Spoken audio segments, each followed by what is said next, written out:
pengamat politik Dr. Koni Bakri angkat bicara dan membuat analisis terkait debat ketiga capres antara ketiga paslon beberapa hari yang lalu. Kita akan melihat seberapa objektif penilaian dan analisis dari seorang Koni Bakri. Mari kita saksikan. Benar-benar tepat, misalnya tadi saya sampaikan anggaran yang 500%, tapi readiness pasukan itu hanya 30% sampai 60,49 kalau nggak salah. Tapi tadi beliau mencatatkan angkanya agak beda sedikit, tapi saya tuh ingat saya itu 60,49. Artinya memang beliau mendatangi para pengguna. Dalam rapat-rapat kami. Termasuk di balik keputusan pembelian pesawat bekas, tadi pesawat tempur bekas ya Bu Koni. Tetapi kalau yang baru adalah pesawat angkut untuk para prajurit gitu. Jadi ya ini lagi-lagi menjadi sebuah pertanyaan sendiri. Apakah memang penggunaan anggaran tersebut produktif atau tepat gunakah? Gini, karena untuk mengadakan sebuah alutsista itu juga memang nggak mudah. Kalau tanpa roadmap tadi balik lagi ke roadmap memang. Karena tanpa buku putih kemudian roadmapnya nggak ada, kan kita nggak bisa beli alat pertahanan itu seperti tiba saat tiba akal kita pengen roti langsung ke mall, roti itu ada. Jadi memang panjang. Nah itu yang kita harus dari perdebatan ini kita akan melihat, rakyat akan melihat ternyata sistem pertahanan kita, roadmap pertahanan kita tuh kacau. Itu nomor satu. Kedua mungkin ada kebijakan yang tiba saat tiba akal. Sehingga tadi maju mundur dan membingungkan. Dan mungkin pelajaran yang paling penting adalah apa yang disampaikan Pak Ganjar tadi. Sekarang pembelian apapun langsung ke pengguna. Usernya aja langsung. Tadi Pak Ganjar ingat nggak? Pak Ganjar sempat sebut satu hal. Dan itu adalah kalimatnya Pak Panglima Yudo Margono. Kalau saya dibelikan bekas saya terima, kata Pak Yudo. Tapi saya masukkan museum. Itu tadi kalimatnya Pak Ganjar, itu kalimatnya Pak Yudo Margono, Panglima kita yang lalu. Jadi artinya memang kalau nggak salah kan di Undang-Undang Pertahanan nggak boleh kan. Sudah dilarang sebenarnya untuk pengadaan itu. Cuman sekali lagi sayang tadi mungkin memang tadi ya waktunya kurang cukup. Tapi harusnya Pak Prabowo lebih bagus bisa menjelaskan kok. Baik, Mas Alaf terkait dengan hal ini silakan. Gini, soal alutsista bekas ini khususnya terkait dengan pembelian Mirage.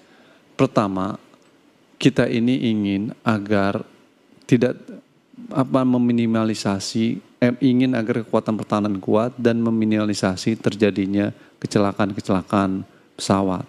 Tentu pilot itu aset Mas, dididik sudah lama. Kita harus menjaga keselamatan dia, sehingga para pilot itu harus menggunakan pesawat yang benar-benar ready gitu, benar-benar siap. Kalau bekas risikonya juga tinggi. Kedua adalah masyarakatnya. Kalau jatuh pesawat juga bisa kena ke masyarakat. Ketiga, menjaga wilayah teritorialnya. Yang keempat, tentu butuh kekuatan pertahanan alutsista yang baru. Bagus lah.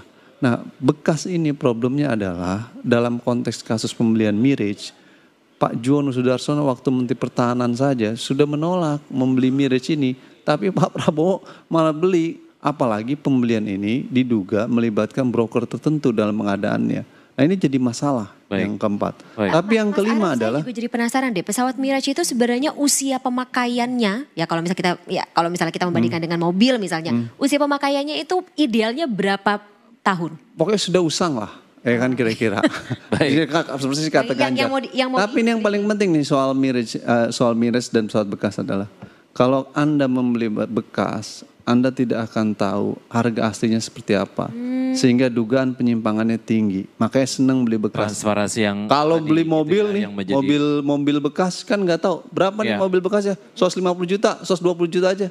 Yang terjadi tahu di antara mereka. Tapi kalau beli baru, kita tahu. Beli Sukhoi. Harga pasarnya gimana? Klik aja gitu di internet Rosoboron Export beli Sukhoi.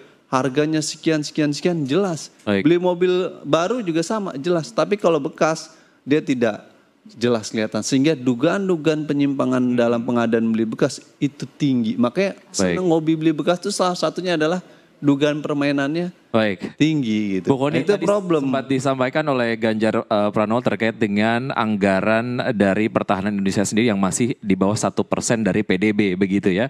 Dan ini belum 1% aja udah banyak banget suara yang kemudian tidak sependapat dengan apa yang dilakukan oleh Pak Prabowo sebagai Menhan begitu. Apalagi nanti mau ditambah, kemudian tadi Pak Ganjar Pranowo juga disampaikan dikejar sampai 2% dari PDB gitu. Nah kenapa suara-suara ini kayaknya timbul? Apakah memang alokasi ataupun penggunaan dari dana tersebut atau alokasi dana tersebut yang belum 1% tadi kurang efektif sehingga kemudian banyak suara, atau ya memang kita nggak punya uang sehingga kemudian 0,8% aja banyak yang bicara begitu ataupun mengkritisi gitu. Enggak, saya kira salah satu kritisi kita masyarakat kita itu adalah tadi banyak hal orang bertanya yang disampaikan Pak Al-Araf tadi ya. Banyak hal orang merasa bahwa kalau beli barang bekas itu banyak hal bisa angkanya itu bisa dimainkan. Oke, tapi itu satu hal. Yang mau saya bilang sebenarnya tadi harusnya pernyataan Pak Ganjar itu bisa membuat Pak Prabowo malah memperkuat dirinya dengan menjawab kenapa ngejar 2% kan. Ya dong, harusnya kan dia langsung mendeklarasi, oh iya saya mau 2% tapi saya mau beli ini, mau beli itu. Jadi yang tadi saya sesalkan, kemudian membandingkan kepada era kemerdekaan, dulu waktu kita merdeka juga barangnya bekas. Ya iyalah, tapi kan dulu gak pakai uang. Ya, dulu tuh kayak batan Presiden Soekarno tuh kan gak beli pakai uang. Ada pinjaman sedikit tapi lebih kepada hubungan diplomatik yang dibangun. Yang itu yang disinggung oleh Anies sebenarnya. Bahwa hubungan diplomasi itu harus dipertingkatkan. Kemudian yang paling penting lagi juga tadi Pak Ganjar tuh menyatakan tentang ini. Bagaimana non-blok tuh harus bukan revisi, apa tadi istilahnya ya, redefinisi. Dan saya setuju. Itu sebenarnya tadi itu kita terlalu kepada procurement tadi itu ya, debat itu kira-kira 70% kita bicara tentang belanja alutsista. Padahal itu penting, meredefinisi non-blok itu sangat penting. Why?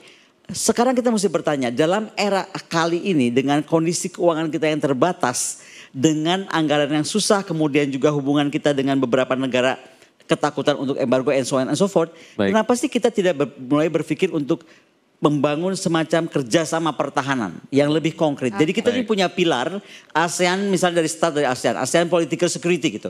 Apa sih dalam bentuk lebih konkretnya sehingga beban biaya kita untuk berbelanja pertahanannya itu bisa agak dikurangi gitu. Jadi kan harus cari solusi seperti itu.